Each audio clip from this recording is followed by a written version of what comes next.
My name is Chris Little. I am the host of the Lifestyle Chase podcast. This is season 5.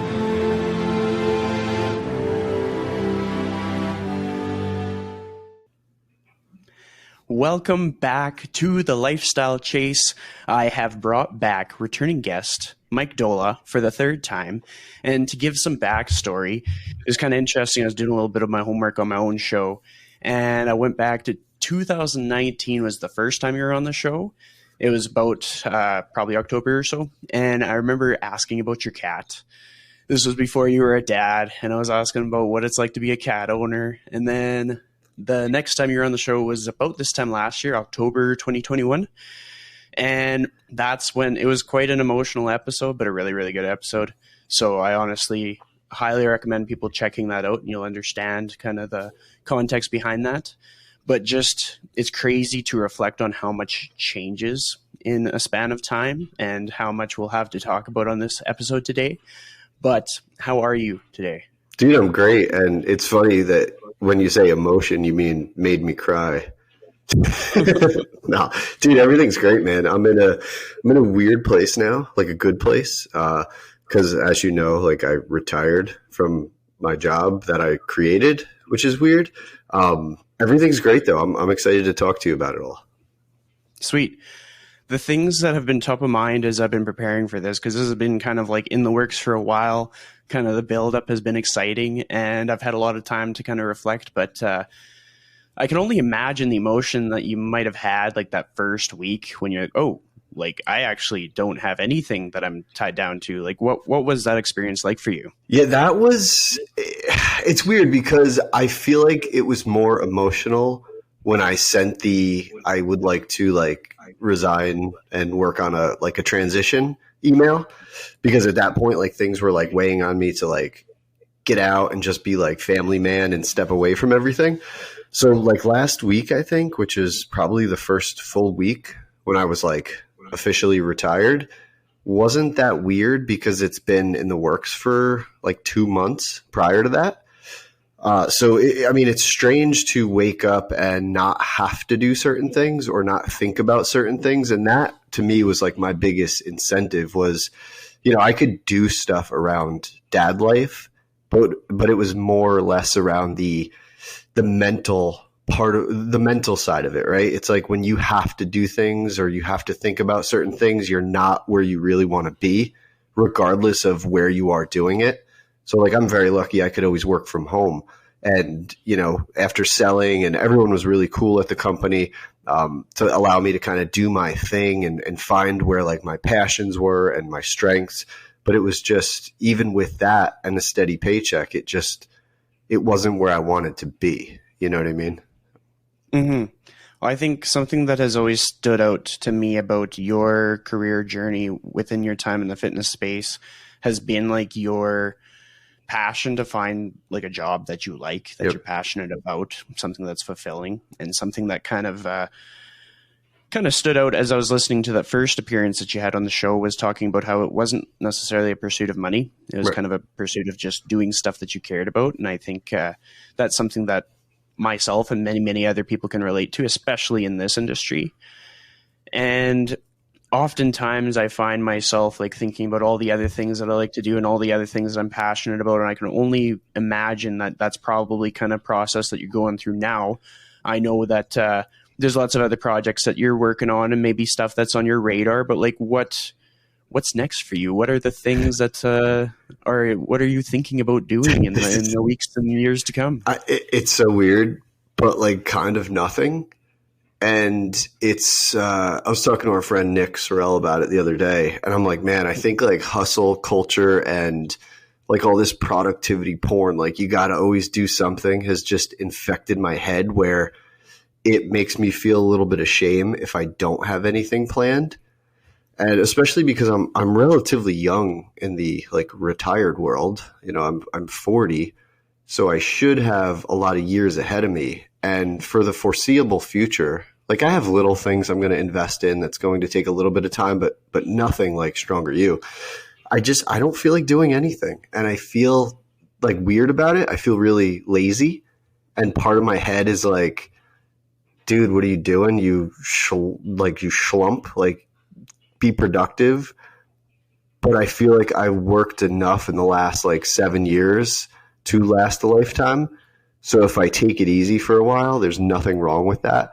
And I feel like that's something I would love to like put out into the world, is when you're able to slow down, don't feel bad about it.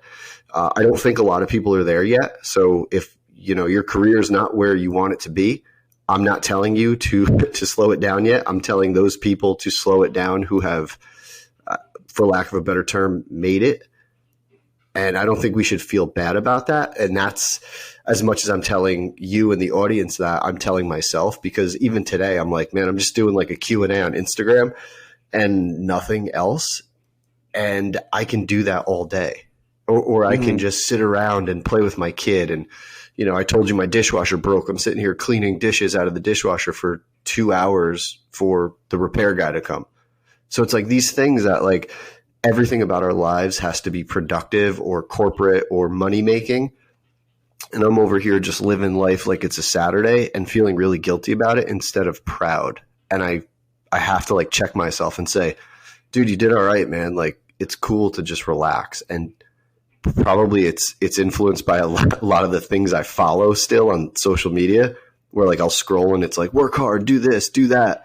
You can make it if you do this and that. And I'm just like, it's just in my face. So I probably have to unfollow some of this shit. So I'll figure that out when we hang up. But for now, it's been pretty cool, but I got to figure out like what I'm doing next, which may be nothing, you know?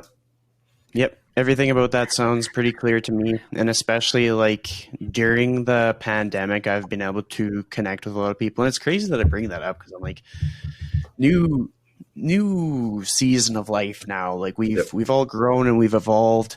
But it's just like I got to make so many cool friendships, which happened through Instagram essentially. And so now I have like different mentors and different spaces and different people to like learn from and grow from. And so there's one particular individual who's just creeping up to 40, and he's been retired for the last couple of years. And so I could ask him similar questions, and he's like, well, I don't have to work. I don't have to trade my time for money anymore. Right. Like I simply just have to find things that I enjoy and things that give me a sense of purpose. And so when I observe him, he's traveling and he's enjoying coffee and he's supporting local businesses and he's starting a cooking show. And it's just like, that's all it has to be. And then I can kind of contrast that with somebody like myself, who's like still in the midst of it, still in the trenches, trying to make things happen. And like where I find my point of pride or just like my worth is in that everything that I do, like I really like what I do. Like it's a plethora of things. I do consulting for podcasts. I coach people internationally. I get paid to make food content sometimes. Like there's nothing to dislike. And I look at that, I'm like, you know, sometimes even if you are working, it can be rewarding work, and it doesn't come without a lot of like the tough sacrifice and grinding it out. But like a person doesn't have to like clock in, clock out till they die. Like they truly can chase a sense of purpose. They do have to like really put in some work to get there, but it's possible, and it's possible on different parts of the journey. But one thing that stands out is you've been able to do a little bit of traveling, a little bit of touristy things. What's been like a highlight for you within that part of your life? Yeah, I mean, recently I haven't really done anything crazy with travel. Like before the kid, my wife and I would pretty much go wherever, and it was awesome. And I mean, the pandemic kind of put a halt to that stuff. But it's been like small stuff, like before retiring, like work stuff, going to Austin, going to the F1 race, and just being like, this is kind of crazy. I never experienced that. That was a cool environment, even though I had to sit on the grass the whole time because the regular tickets were sold out and a little unreasonable. We traveled a few times with our daughter. We went to Bermuda, which is awesome. We went to Charleston and saw our buddy Jeb and his wife Sarah. So that was fun. And we don't really have anything else planned, and that's kind of okay. And we were talking about it the other day, how like it really is like kids will really slow down your travel. Not just because it's more expensive, but you start to really question if all the headaches of travel are worth it. And when you have to travel with strollers and car seats and this and that, and there's cool companies out there. One of them is called Baby Quip, where you basically, it's like Airbnb for baby stuff. So you basically find like an individual in a certain area that you can rent stuff from, and they drop it off at your Airbnb or hotel, which has made things a little easier. But other than that stuff, we haven't really done too much. And it's like, it's weird because like a big part of my identity was like, I like to travel. I like to see a lot of stuff. I like to meet lots of different people and try different foods in different areas. And now I can't do that. But I feel like I've been primed for that for the last few years due to the pandemic. So it hasn't been that big of a deal. And I feel like I got so much of that out of my system that I'm ready to just sit around now. You know, It's a little weird, but it's cool. Well, I think sometimes it's just a matter of perspective. Like I reflect on like some of my childhood trips. And so I'm in Alberta, and one of our trips that we made was myself and my parents went to Saskatchewan, which is one of the more underwhelming provinces in Canada. But despite that, we actually made quite the adventure out of it. And it's the kind of distance where you could go there and back within a day. And we made a week out of it. And we were able to capitalize on like there's underground tunnels in like the town of Moose Jaw, like the little things that you would never even think about. And like there's a set of a TV show that we got to check out. And so it's just like a person's perspective in life can make a huge difference, because my parents weren't necessarily ready to take us super far, but they were still prepared to create experiences and education and set me up to kind of like understand more of the world around me and stuff like that. So it's just like, I think that our perspective going into our day is a huge game changer, and is probably the reason that some people have the outcomes that they have within their career and their lifestyle and stuff like that. Before we hit record, I was actually thinking about how every day lately I've just been kind of reflecting on things that I'm grateful for. Like, and it sounds super lame, but I think it's probably something that saved my career. But it's one of those things I need to do. You know what I mean? Oh, yeah. Like you saying that is like a reminder, like, dude, do that also. Because who cares if it's corny or lame or whatever? It's like, this is the shit that matters. It's like looking back. And, you know, I was talking to a friend the other day about how, actually it was Thanksgiving. It was my cousin. We were a little buzzed, you know, on Thanksgiving wine and beer. But we're like, dude, like we've had some of the best times together and we don't even remember them. We just know they happened. And I said, that's like something I'm so passionate about is how short life is and how can we help people remember more of it. It's not Facebook and just pictures. It's like, you gotta write shit down. You gotta figure out a way to like harvest those memories years down the line. And it's not, like I said, it's not Facebook. Like you can scroll and you could look at what you said, but that's not it. It's like, what could that be? I don't know. Is this a new idea? You know what I mean? Who the hell knows? But that's something I would love to do, is like help people create more memories and harvest those like memory dividends over the years so they can basically have another life and not just look back and say, yeah, Thanksgiving 2022, I think that's what we said to each other. I think that's what we laughed about. Why not like have a mechanism that can somehow harvest this stuff, you know? Yeah, it makes sense. Like, I mean, for myself, when I reflect on things from the past that like really stick with me, I use that almost as a template to think about what I should structure in the future.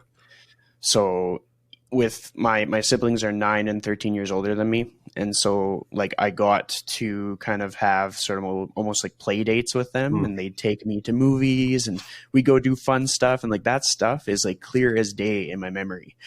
And so then I have nieces who are 16 and 20 years younger than me.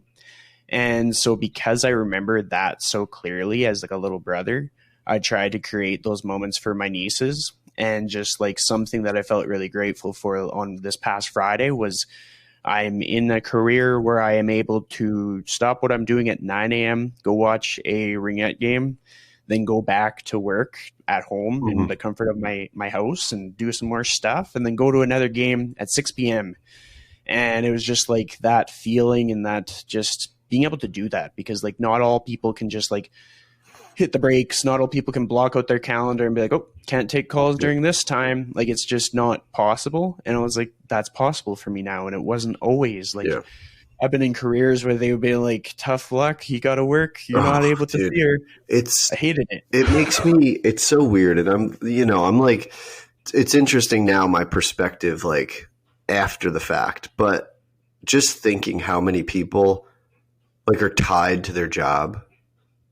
And I don't know what the solution is, right? Like, so me complaining about this isn't, it's like, don't come with the problem, just come with the solution. Well, there's no solution to this problem. The problem where most people donate their entire lives to companies that essentially don't really give a crap about them. Yeah, they're productive. Yeah, they don't all suck. But it's really like heartbreaking that people don't own their own lives. And that's to me it's an interesting thought, because I don't know if a lot of people think of it like that. And if they do, they probably don't want to, because it's super depressing. And I'm not saying like everybody should enjoy every moment of their lives and do what they want and live their dream, because if we think about it, like on a deep level, if everybody lived their dream, like there's no one to serve the ice cream. There's no one to pick up the garbage. There's no one to turn on the internet. Like, you know what I mean? So the world can't exist that way. But how do we help more people get out of the rat race? Or how do we help more bosses not be pieces of shit to every one of their staff members? You know what I mean? Like, I don't know if you're on Reddit, but if you go on like anti-work, it's pretty wild. Like there's some grumpy people there that are like, they just don't want to try and work or anything like that. But there's a lot of people that will share like messages from their bosses, and it's like, holy crap, I forgot this world existed. And that's the thing that like breaks my heart and wants, like, what needs more attention is these jobs that think that they own people, where if you get sick or a family member dies or you just don't want to go to work, like you have to ask permission for that. Like, how crazy is that? And I understand why, because like the show must go on. If you call out of work or this person calls out of work, like the restaurant can't open. But the fact that people don't own their own lives, it's just crazy to me. And that's maybe, I don't know, some subconscious reason why I got out of it. And my company, and even the company that bought mine, was amazing in this sense. Like they really gave a shit about people. But I think there was something about it where it's like, I don't want to feel like anyone owns my time. And stepping away from that was like this like mind opening experience, which I didn't expect. And a colleague of mine who helped me run the business, who left probably 6 months ago, told me, he's like, dude, when you leave, you're going to just feel way different. And he's like, I can't explain what it is, but it's different. And I'm like, holy crap. Like it's very weird. I want more people to experience that. And that's the feeling I used to have, like growing Stronger You. That was the fun days when it was like a game, like every day. It was like a win. And then it just got, I don't know, I just got used to it, I think. And I kind of got burnt out from it.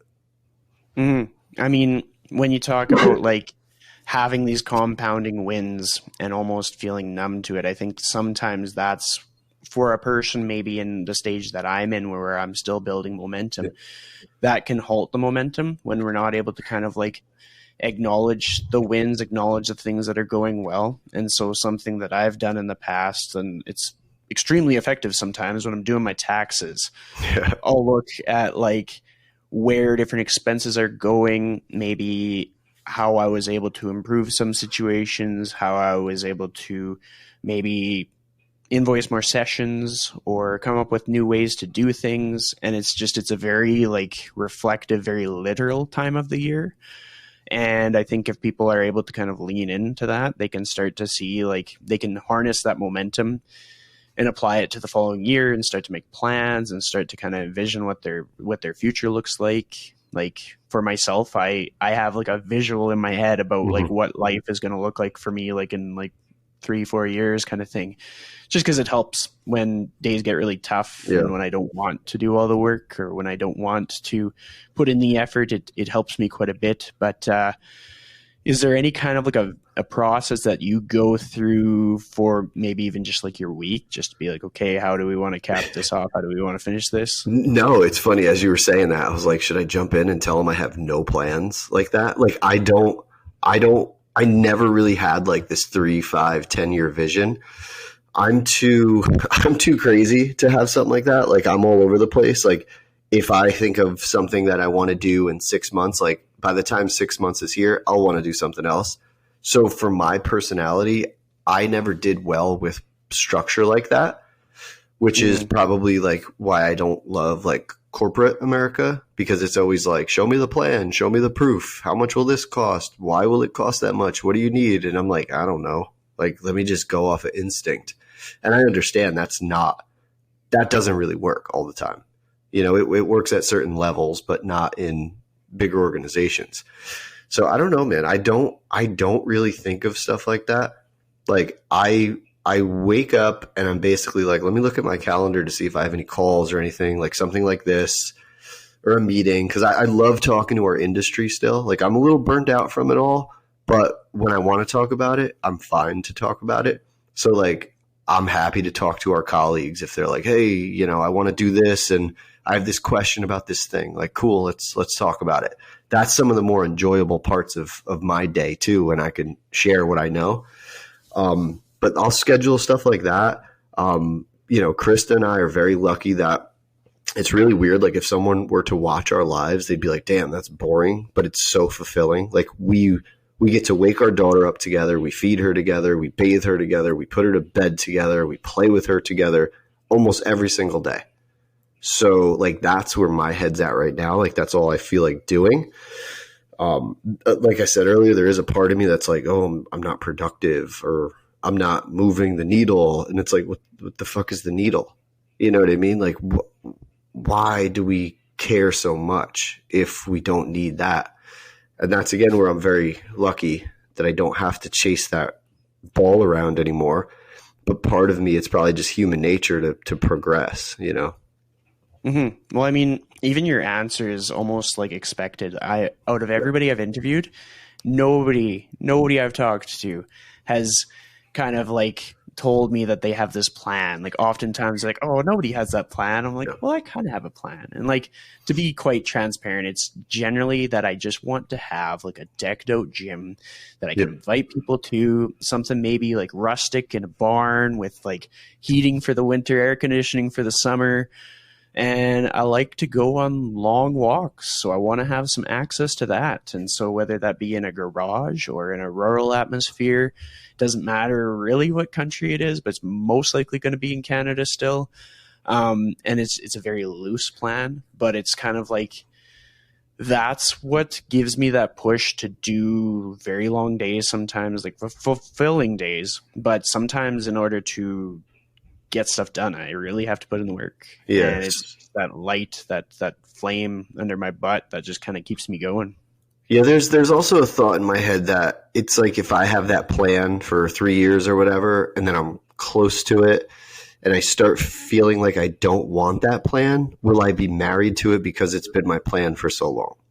You know what I mean? So maybe that's like almost a subconscious defense mechanism that's like, dude, you don't know what you're going to want, so don't want that thing. Like, I came across a post today about someone in a Reddit community asking if they should sell their company, and they feel like they're still going to want to do this in 10 years. And I'm thinking to myself, how the hell does this person know they're going to want to do this in 10 years? If you asked me a year ago, 2 years ago, I literally thought I could do this type of work every single day until I died. And then I'll blame my daughter. I think things changed once I had my kid. I was like, wow, I can't love something like that. I can't share that love. You know what I mean? And it really was like, that was like the company was my baby, and then it wasn't my baby. My baby was my baby. So I don't know, like, I'm not an all in or all out type person. because that would be hypocritical when my job was telling people not to be that with food and fitness. But like, I know to do my best at work, I needed to be all in, and I couldn't be or didn't want to be. So I don't know. It's weird. Yeah. But that makes sense. And that's something that's crossed my mind too. Like, I know I'm like aware that like if my dynamics change, like if I get a wife or if I have kids or even if I get a dog, like little things in my life are going to change. And it's like, there's no question that my goals will shift and that little picture in my head will look different. Right. But even just to be good at like having an idea of it has been helpful for me. But another thing that's been helpful, and we talked about kind of like numbing the noise of social media and stuff, the thing that's been the game changer, and I have to give a shout out to Dean Guido because he like led the charge in convincing me to do this. But I started doing jujitsu. Dude, people like, love it, 2 man. months ago. Yeah. It's awesome. I'm not like, I don't think, I was talking to Jordan Syatt the other day, and he's loving it. Everybody's loving it. It's like this new thing. And I'm like, and I was joking with him because I was like, man, I underappreciated the black belt situation in jiu-jitsu. And I just remember growing up and seeing like these little karate kids that were like, I'm a black belt. And I was like, oh, cool, man. Like that took you like 6 months. And that's how I unfairly judged jiu-jitsu black belt. So like, it was an accident. No one kicked my ass if you see me. But we were talking about it, and I'm like, yeah, man, I had no idea. Like, it took like 10 years. Like, who knows how long it takes? And you got to be good. These little, the karate kids that were black belts, Taekwondo is not jiu-jitsu. And I think there's probably a lot of people like me out there that see these black belts in jiu-jitsu, and they're like, what's the big deal? Well, the big deal is these people will destroy and protect anybody they choose to. And it's something worth respecting. It's just not my thing. And I say that as someone who's never tried it, right? So it's hilarious because if a person goes to my podcast, like the frequency of episodes has kind of slowed down, just kind of a shift in my structure of time. And ironically, I'm going to be having Jordan Syatt back on the podcast in March. So I'll get to talk to him about jiu-jitsu too. And but what's really funny is if I go back to, I think it's like an episode I recorded in like maybe October or something like that. And I was talking to the guest about how a bunch of my friends do jujitsu, and I was like, but it's not for me, but I like cheering them on. I was like thinking about Dean and thinking about a bunch of other friends doing their competitions, getting their belts and stuff. And then like after a lot of reflection and some tough love, I was thrust into jujitsu just through my own self-awareness that I knew it was something that I needed to do. Very similar to how like changing careers was tricky and I needed to do it. So for me, it was just such a crazy shift because all of a sudden I get in there and I start to realize like, yeah, like you're going to be the beginner and you're going to get your butt kicked, but there's such a diverse group of people. Like people could have like different opinions and stuff. And you get on the mats and then they are invested in you. I've never seen another fitness modality where somebody is actually invested in making you better and making you tougher to kill. Doesn't matter if they like choked you out, they're going to teach you how to never let that happen ever again. And I was like, this is awesome. And yeah, like, you guys are nuts. Like it's just not my thing. Yeah. And I say that as someone who's never tried it, but I'm like super competitive. I like to kick people's asses in whatever I do. I think that was a big motivator in my career. This career, not my corporate, old career. I didn't give a shit about that game. I like to play games that I think I can win at. And that's where like my competitive nature comes in. I think jiu-jitsu, it's like why I won't play golf really. Like my father-in-law is a golf pro and he's like, dude, come play with me. I'll teach you. And I'm like, dude, I played like 3 times. I'm okay, but I don't want to invest so much time where I'm still mediocre. You know what I mean? Like you're playing for like 4 hours. It takes too long to get good. Totally. Whenever I think about golf, I think about just how angry I get with it. Yeah. Like it just frustrates me to not have any idea how to actually direction the ball to the direction I want it to go. Like last time I went golfing, it was with a good friend of mine, and I almost hit a Canada Goose. Those things are resilient, so it would have done no harm, but it was just like such a frustrating sport. And so I can kind of understand how a person will direct themselves towards the things that are the most rewarding for them. I'm going to sort of segue into the next piece of like what the aha moment I had from jiu-jitsu was then as soon as I looked at my social media again, I started to see, I was like, okay, some of this stuff doesn't even serve me. Like some of this stuff is just because it's kind of like that expression that people talk about where you're like the product of the 5 people that you're closest to or the 5 people you spend the most time with. And it's so true. Yeah. How does that work now though? Right. Isn't that, I think about that a lot. Like we're following all these people and these algorithms are influencing who we are. And obviously this is not an original thought, right? Like everybody's talking about this now. It's like, what will it do to you? And this is my big problem now. I'm like, I have a lot of friends in the industry now. And I'm like, I don't necessarily want to see all their fitness crap because I just don't care anymore really. But how do I still maintain friendships with these people if I don't see their stuff? You know what I mean? So I'm like, oh my God, I guess it's the old way of doing it, reaching out, seeing how we're doing. But it's almost like we forgot how to be friends. You know, it's like we have our immediate friends locally and things that we do stuff with. But if I want to catch up with other people, how do I do it? And part of that is like, there's a conference coming up in Dallas in February I'm going to try to go to. So I'm like, oh, Dean's going, Jeb's going, Derek's going, Jordan will be there, John Goodman, like all these people I'm pretty cool with. So I'm excited. Like, I don't give a shit what they're saying or what people are talking about. Like, I'll take it in and be like, yeah, no, like, cool, man. Like, no big surprises here. But I just want to like hang out with people because I love that shit. Because that's what life is like laughing with your friends.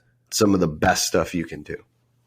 Yeah, I mean, you're speaking my language. Yeah. I mean, I recently did a trip to Ontario and I tried to connect with a variety of people. I was able to successfully connect with Lee Boyce and cool. Gave me a tour of his place and we had a live podcast. And then I checked out all kinds of stuff in like the Toronto, Mississauga area. And it was like, there was no conference to go to. I was just literally going there to hang out. And I'm going to keep doing that. Like, I'm going to just track people down and hang out with them and see what kind of like food they like, maybe do a workout, maybe not, maybe go for a walk and just like, because like if I can get to a point where I can actually like finance that, that's a great spot to be in life because most of my work is remote at this point. Right. So like I don't even have to skip a beat necessarily. I can press pause on a few in-person clients and make it happen. But I totally agree that that's kind of what it's all about. Like if we're not encapsulating these moments, like what's the point? Like when life ends, like what's the point of it all? What did we actually do? Do we have just a bunch of things on a grid, or do we actually have like memories and experiences and like past high fives from basketball games and silly funny stories from dumb things that happened, et cetera, et cetera? Like basketball games when my team kicked Derek's team's ass. I hope he hears this. He will. I make it work in every podcast I'm on. No. I'll make a reel just for And I forgot to shout out Andrew Coates too, who I joke is the only reason I got over 10,000 followers. Most of which don't give a shit about what I say anymore because I'm just posting baby stuff. Well, I mean, you'd be surprised how many people like the wholesome content. Oh, they do. They just don't literally like it. You know what I mean? Dude, the algorithms are so messed up, man. It's hilarious. I joke, but we all kind of care, you know. Mm-hmm. Well, I mean, I do a lot of work within the social media industry directly, and so you'd think that I would like be the most passionate about it, and I am. Mm-hmm. But what I tend to put my focus on, just for my own mental well-being, is I kind of put my focus on like the substance of what's going out.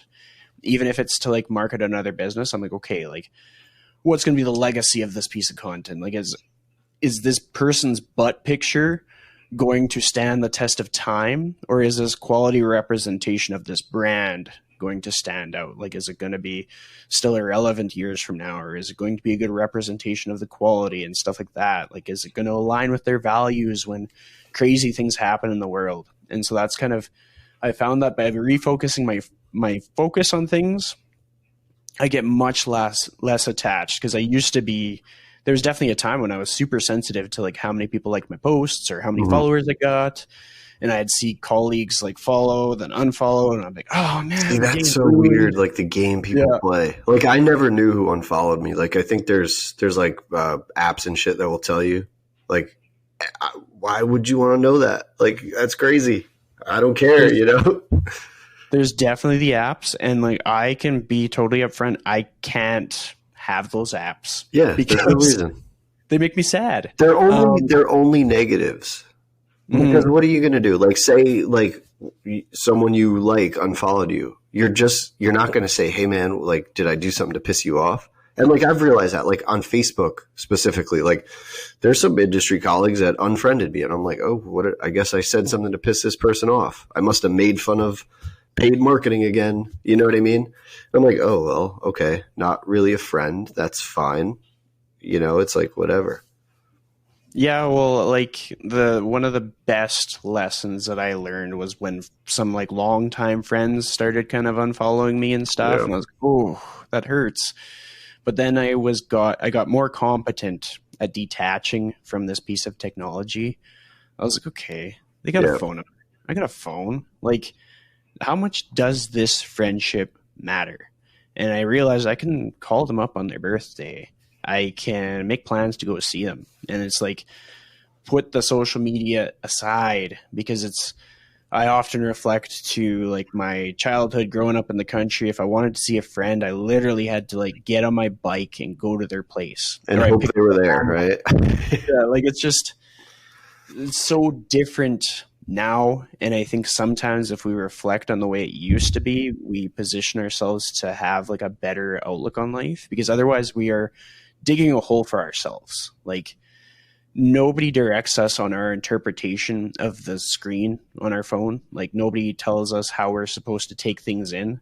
We kind of have the autonomy to take things in the way that best suits us.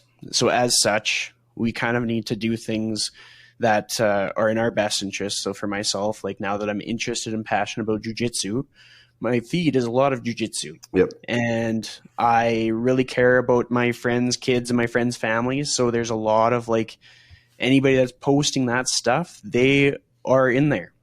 And then if it comes down to I want to keep up with continuing education, that can be emails.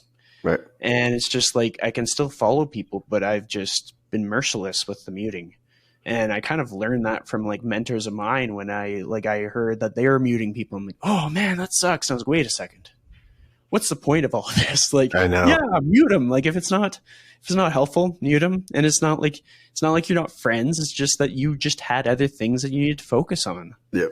Yeah, it's wild what social media is becoming. And, you know, I've caught myself over the years, like you do things to try to hack algorithms, get attention. Like I've always joked that I never marketed, but like during my career with Stronger You, like everything was marketing. Like there was so much of it was strategic. I just pretended it wasn't, probably because a lot of it was to basically influence clients and coaches to do and act certain ways. And there was probably something about me that felt a little like, ooh, marketing, it's dirty. But it's like, this is what you do. You have to tell a story. And that's really what I always tried to do, was like tell the story of it's really, really awesome to be a member of this place. And it's really, really awesome to want to work here. So that's the story I'm putting out into the world. And it was a lot of purpose behind it, you know? Well, I mean, even if we take a step back and look at like a caveman mindset, like how civilization survived, like if somebody ever thought that they were able to survive without subliminally wanting people to like them, or without subliminally wanting people to be on board with what it was that they spent their time doing, we wouldn't be here today. Right. And so no matter how it's packaged, there is some kind of a requirement to be kind of proud of what you do and to be wanting to be surrounded by like-minded people and have a little bit of validation. But then it's just like having that defense of understanding that like things like Instagram, Facebook, they are a business. And so they will leverage kind of what we need for validation. So sometimes to get that, we need to find other outlets for community, whether it be like a group chat on WhatsApp, or maybe you just start sending people letters and cards just to kind of change it up, or planning trips and conferences and stuff like that. So it's just like a person's self-awareness can put them in a better position to live in today's world. But if they start to let it slip, they can create problems that weren't even a problem before. Yeah, I get worried for the future a little bit. Like I think of like I've been using these things a lot less, and I think like when my kid is at an age where they're going to want to use this stuff, like who knows where we'll be at that point, but they're not going to see dad like posting things just to get likes and follows and attention for his business. You know what I mean? Mm-hmm. Which is probably another reason that I pulled back on it, you know? So we'll see, I guess. Yeah, well, I mean, like, it all kind of, it is kind of like how people think that their parents know everything, but they're literally watching their parents grow up. Right. And so you and I, regardless of age gap and different seasons of life, we're learning as we go, and we're just kind of putting our best foot forward. And something that I kind of think about is just like if we just have our value system in place, like we value friends and family, and then we understand how to like delegate that time. Like for myself, now that I realize like it's dawning on me how finite life is. Like we don't have forever. Dude, I think about it all the time. Fast. I have like next to me like 3 books on like midlife crisis shit. You know what I mean? Because it's like turning 40. It's like, all right, if I'm lucky, I'll be 80 something. Or if I'm real lucky, maybe I'll get to the 90s. We'll see. But it's like, this is half over. Like what? That's wild. And I think it's an interesting place to be, because I feel like everybody's so damn busy to even think about this stuff. Like it ends. You have one shot. I'm a big believer that this is it. Not to get all weird and religious, but I don't think we float up to a magical land. I think we're done when this is over. So I'm going to make the most of this, and that's how I'm going to live. I'm not going to live some weird YOLO lifestyle where I blow all my money and do reckless shit. But I am going to think like, this might be the last time I see this person. This might be the last time I see my daughter do this thing. And it really directs the way you live. You know? Absolutely. I mean, I'm very much aligned with that, with like the whole human experience thing. I'm like, okay, like when lights are out, then we're done. Yep. I don't know, maybe come back as a dog if I'm lucky, but I'm not going to bet on it. But yeah, it's just, I think sometimes people forget that when they go and they visit somebody, there's no guarantee that you'll get like a second visit. So like, It's kind of like this podcast. Like, I actually get pretty hyped up when I'm like, hey, this is the 3rd time this person's been on the show. And like, look at all the memories that we've collected. Cause like you and I could collaborate on an Instagram post, but it's going to hit different than this. Mm-hmm. And just the fact like this is going to be a legacy project for me one day. Like people are going to be able to go and find like the origin story of my career going through this podcast. And like, that is cool because it is pretty cool. Like it's not always easy to do this stuff. Like you kind of have to show up on bad days, and sometimes you're tired or you're stressed and other things are going on. But collecting these memories is huge, because had I not done it, my whole career would be a blur, because I worked so much, and I was just like, I just want to survive. I just want to make this happen. So hopefully people are starting to kind of take inspiration as to like chasing things that are purposeful and, spending time with people, not so much worrying about like the metrics, but more so worrying about like the memories that they can encapsulate, etc. Yeah. And everybody, I mean, we worry about the wrong shit. I think we worry about all these hypotheticals that never really happen. If we want to have like these legacies, like, you know, you're saying with the podcast, like my legacy, like it's not going to exist. Like no one's going to remember this business I started, like, which I don't really care, you know, like 200 years from now, if nobody knows who I was, I don't like, no big deal. People that were close to me will remember, but it is interesting to think about like how like finite everything we do is. It's like, it doesn't matter. Well, it's just kind of being able to understand that how we're feeling on a day to day, like that actually matters. So if we're kind of feeling shitty, if there's something we can do to turn that around, that's important, rather than trying to like grit our teeth and just think, okay, it's going to change if I just like wait it out long enough. Because that was one of the things for me with like changing my career, was I realized that nothing would change if I didn't change.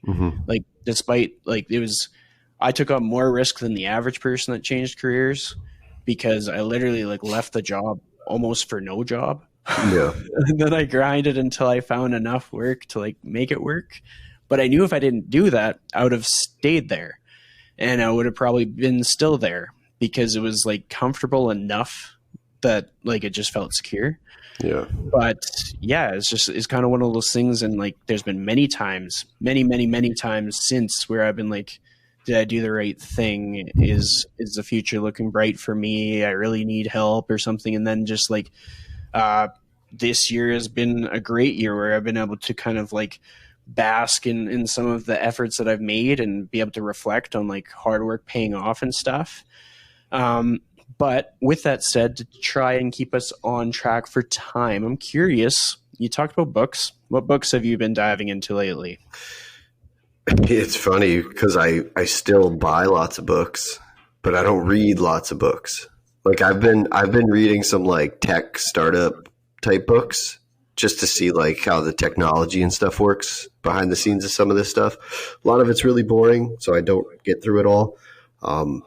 But like mainly like the life purpose stuff, like Man's Search for Meaning is really good. There's this one right next to me called Strangers in Paradise. It's how families adapt to wealth across generations, like trying to raise like a family with a business exit and not be, make mistakes along the way, like raising kids, and that where dad isn't working is like a weird thing to think about. So I'm just trying to read books that are making me think more clearly. What else is over here? Designing Your Life, like all this, like, and it's funny, dude. It's like the self-help industry. It's like, why do we need so many damn books saying the same thing? And then I go and buy them on a different topic. And for me, it's like, forget all this crap. Like, I think a lot of books are just fluff. I think there's a lot of, it's interesting. There's a lot of people that will say like, don't get education from social media. But I think what social media does very well, or the people that do a good job on it will do well, is they distill down information like super clear. And these books will take you 10 hours to get through, and you don't gather anything. It's more like mental masturbation where you're just like, cool, I feel like I learned something. And it's like, okay, well, what did you learn? Shit, I don't even remember. Well, let me go back to my highlights. Now, what are you going to do with it? Like, nothing. So I'm kind of like weird about books now. I still buy a lot, and I still I will still go through them, but I don't get things out of them like I wish I did. So I feel like I need to just like watch TED Talks and YouTube videos. Well, I mean, to add to that, when I hear of a book recommendation, like Andrew Coates is a go-to for me. Like if he recommends a book, I'll go check it out, and I'll usually do the audiobook, and I'll go through and I'll be able to action some of the items, but I won't be able to action all of them. And sometimes it'll be kind of like mind numbing. So I'll kind of tune it out and move on, maybe do some vacuuming and stuff while I'm at it.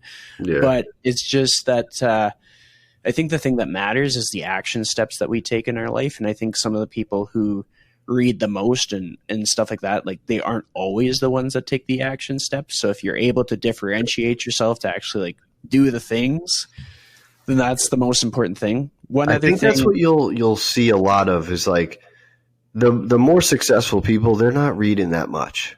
Like it's a lot of people that that read a shit ton that just feel like they're doing a lot. It's like the people that try a bunch of diets, like, oh, cool, like I'm doing another one. And they just get that fix. They get that fix. They get that fix. And nothing actually happens. Like there's like 5 books way early on that like I read those. That's all I need. That's it. Nothing else matters. A lot of this business shit is super common sense. And if you don't have common sense, just don't get into business. Mm-hmm. Well, I mean, as you say that, something that I often reflect on, because like some of the things that I'll do in a day are so very, very different that it's hard to explain to people like what my work day consists of. And so they'll kind of like look me up and down. They'll be like, oh, you look like you could use some advice. So they'll give me some advice based on something that they read. And I'm thinking to myself, I'm like, okay, I'm not like perfect. I'm not like, I'm not the top, but I'm actually living what you are describing. Like I'm walking the talk in my own little way that's unique to me. And it's just like interesting because it's kind of, I guess it's a little bit Dunning-Kruger effect where the people that maybe don't know the most talk the most about what they know. But it's just, life is interesting in that way. Yeah. I actually like kind of messing with people. Like most of what I wear now is like hoodies and sweatpants and like, you know, like good fitting sweatpants, not like those, like the 1990s Walmart sweatpants that were just gigantic. And just, you could see people like judge you, you know, and it's like, you don't even know who I am or what I've done. And it's not that I want to brag to people about what I've done, but I also don't want someone to look at the 40-ish-year-old guy in sweatpants and Nikes as a loser. You know, I kind of hate that people are judged like that. So I like to like play that game. Well, that's the move. Like, honestly, everybody that I've talked to that's in a similar stage of their life to you or comparable, they are walking around in sweatpants to not kind of draw attention, to be able to get people's genuine like reactions and to kind of see the state of the state when they're in a room. And I think that's an important interpersonal thing to do, just because we are so much on like what we see is what we get, when really if you dig a bit deeper, you're going to find so much more substance to people. Like there's a lot of people that might not have conversations with me based on the first impression. And then maybe they discover there's more to me after we have like 20 minutes of chatting and stuff like that. So it's cool to hear that that's kind of how you're showing up in the world. Cause I think that's like one of the most impactful things that you can do in your day-to-day routine. But with that said, we're going to draw this episode to a close. Is there any parting advice that you'd have for people? Just random advice, things that pop into your head as we're talking today. Man, I think just slow down. Like everyone's always like high speed, gotta grind, gotta do this, gotta do that. Just like slow down and think back, reflect a lot, write stuff down, just really like harvest those memories, because one day you're going to be old as fuck and you're not going to have them. Like you said something earlier about, I think your friends or your brother and sister, like you remember it clear as day. But one day, if your mind starts deteriorating a little bit, you might forget it. So like it's worth, even if you remember it, like put it down somewhere. Yeah. I don't know where that is. I don't know how it is, but I think there's so many things that like we're going to look back on and be like, wait, what did I do? And I feel like there's something there. Absolutely. And with that, thanks so much for joining me again, Mike. Thanks, Chris. I'm loving this, dude. Thank you.